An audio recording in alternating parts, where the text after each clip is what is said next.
안녕하십니까 한국 여행자분들, 저는 몽골 여행 가이드 섭다입니다. 자, 이거는 제 두 번째 동영상인데요. 첫 동영상을 봐주신 모든 시청자분들에게 진심으로 감사드립니다. 자, 특히 조월, 홍익이, 영화신님 특히 감사합니다. 자, 요즘은 몽골 코로나 상태가 많이 안 좋습니다. 하루에 300, 400, 500명 정도로 확진자가 늘어가고 있는데, 자, 그렇게 확진자가 늘어갈수록 우리가 만날 시간이 길어지니까 제가 요즘은 좀 그러는데, 그렇지만 채널에 대해서 해야 할 일들이 많아지니까 그만은 좀 괜찮습니다. 자, 딴 얘기 하지 말고 오늘 주제를 소개하도록 하겠습니다. 오늘 주제는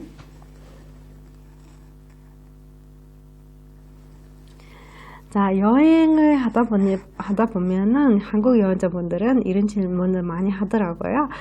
어떻게 보면은 한국에서 도로망이 잘 개발이 되어 있고요. 거의 다 보전 도로잖아요. 근데 몽골에 오면은 비보전 도로 경험이 처음이라서요. 이런 질문을 많이 하는 것 같은데요. 저도 처음에 몰랐어요. 기사분들은 당연히 몽골 사람인데 몽골 땅에서 알아서 잘 다니겠죠? 이런 생각을 했었거든요. 근데 여행을 여러 번 하다 보니까 그렇진 않았습니다. 몽골 땅이 아주 넓습니다. 세계에서 면적 계기로 19비입니다. 이 넓은 땅에서 도로망이 총 길이 11만 1,917km입니다. 울란바토르에서 여행 나갈 때쯤 처음에 이런 도로 모습이 보이겠지만은 여행 날이 갈수록 이런 또 이런 길로 가게 됩니다. 하지만 총 도로망의 only 8.7%는 보장도로입니다. 89.6%는 일반 흙길입니다. 몽골 보전도로는 지도에서 보면 이렇게 보입니다. 빨간색은 현재 사용 중인 보전도로입니다. 검은색은 2020년에 도로망 확충 계획이지만은 코로나 때문에 실제로 건설되었는지 확인하기가 어려웠습니다. 보전도로가 이렇게 적던데 숨은 명소를 찾아간다면 비보전도로로 갈 수밖에 없는 거잖아요. 거의 90%는 흙길이라는데 도로 표지판도 없는 태조원에서 몽골 기사분들은 어떻게 길을 찾아갈까요? 제가 알려드릴게요.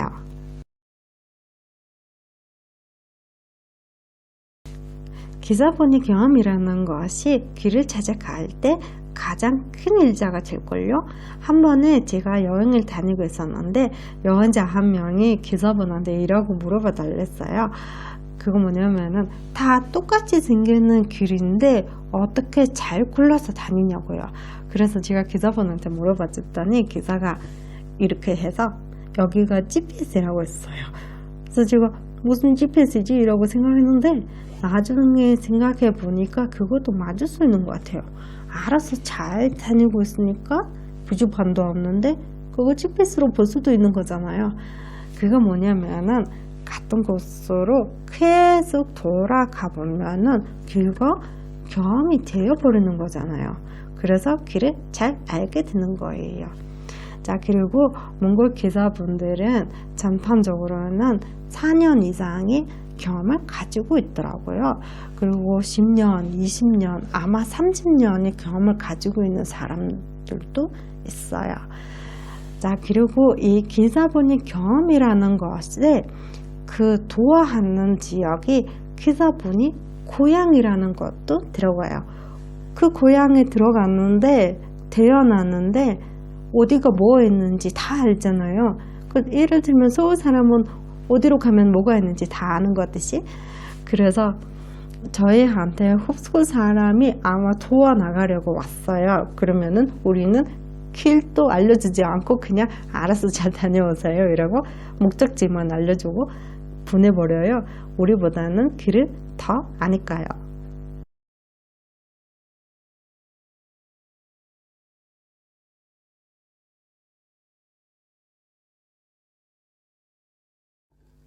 사람이 처음부터 경험을 가지고 태어난 건 아니잖아요. 그럴 때는 우리가 경험 많은 기사분과 경험 없는 기사분을 붙여서 보내요. 팀이 잘 안 되려면은 무조건 경험 많은 기사로 보내는데, 만약 팀이 2대, 3대라면은 경험 있는 거 없는 기사로 함께 보내요. 이럴 때는 경험 없는 기사분은 경험 있는 기사분을 계속 잘 따라가는 거예요. 그렇게 갈 때는 그냥 가지가 않아요. 그 글을 외워서 가는 거예요.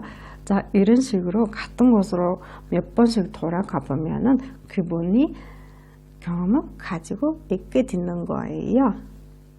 자, 그러면은 그런 분이 다음에 혼자 다녀도 글 읽기 등 위험이 있을까요? 없습니다. 그 이유는 다음 일자로 보세요.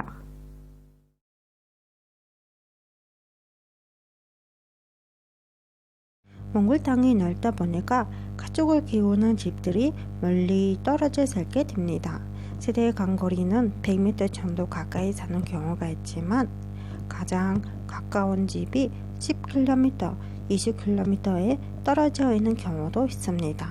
이렇게 떨어져 살다 보니까 누구든 만나면 정말 반갑게 만나 서로 도와주는 방식이 옛날부터 형성되었다. 조원에서 식당도 없고 소리점도 없는데 먼 거리에 가다가 도움이 필요하면 도저히 만나는 가족을 방문할 수 있습니다. 그러면 서로 멀어더라도 손님을 친절하게 맞이하여 대접하고 필요한 것에 도와줍니다. 그런 식으로 기사분들은 여행 가는 길에 만나면은 서로 모르더라도 잘 도와주고 길도 알려주고 차 부품이 있으면 무료로 해주는 것도 일반적인 현상이라고 볼 수 있는 거예요. 원래 여행 시대에서는 여행자들이 정말 많이 만나요. 그 캠핑에서 도착하면은 아마 5대, 10대 이런 차들이 모여져 있거든요. 그 저녁이면은 기사분들은 차 서비스를 하면서 서로 이야기하잖아요. 그러면은 내일 어디로 가요? 같은 곳인데 같이 갈까요? 길 좀 예매하면 같이 가요. 내일 아침에 몇 시에 가자. 출발합시다. 이런 식으로 이야기하면서, 아니면은 그 산 있잖아요. 그 산으로 계속 가다가 오른쪽으로 향해 가면은 그거 있다. 이런 식으로 알려주고, 이런 서로 도와주는 방식이 있습니다. 자, 이렇게 기사분들은 서로 도와주고 가면은 한국분들이 몰라서 문제인 점이 하나 생길 수도 있습니다. 그거 뭐냐면은 남들에게 도와주다가 10분, 20분, 30분 정도 시간을 잃었다고 컴플레인이 저한테 한 번 왔습니다.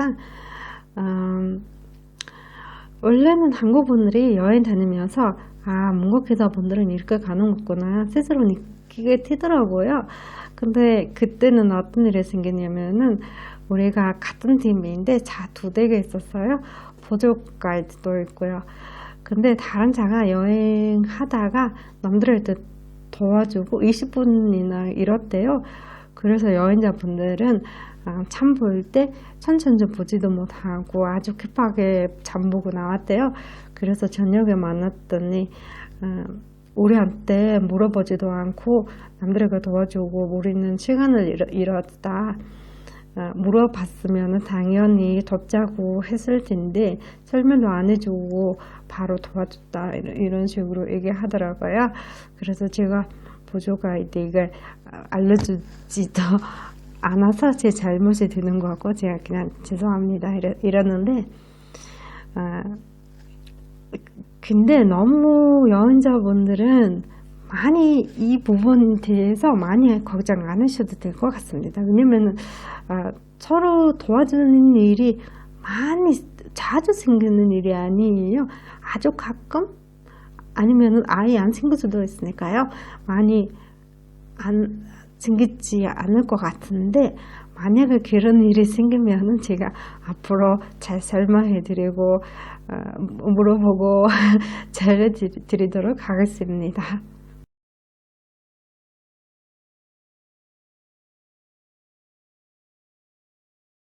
몽골 기사분들은 자연의 모든 것을 서로 교재로 따집니다. 예를 들면 이 산 넘어가면은 강이 있다. 강을 계속 날아가면은 거기로 갈 수 있다라고 자연의 모든 것을 이용해서 잘 갈 수 있습니다.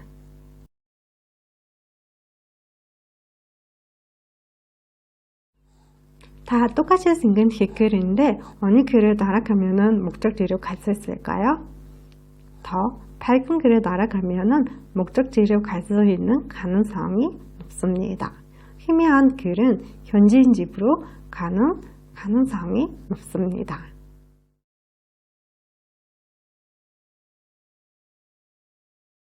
자, 이것은 제가 여행할 때 가장 좋아하는 앱인데요. 왜냐면은 인터넷 안 터질 때도 잘 나오고 피부 전도로도 잘 나오더라고요. 그래서 제가 기사분한테 내기를 해서 아저씨가 더 잘 알고 있는지 아니면은 내피가 더 가리키고 있는지 몇 번씩 확인했는데 정말 잘 맞췄더라고요. 그래서 여행자분들은 다음에 몽골에 오신다면은 인터넷 안 터질 때가 많으니까 이 앱을 한번 확인해 보세요. 자, 여기까지는 제가 몽골 기자분들은 대자연에서 어떻게 길을 찾아가는지에 대해서 이야기를 해드렸습니다. 질문 있으면은 저한테 댓글로 보내주세요. 그럼 다음 영상으로 또 뵐게요. 안녕히 계세요.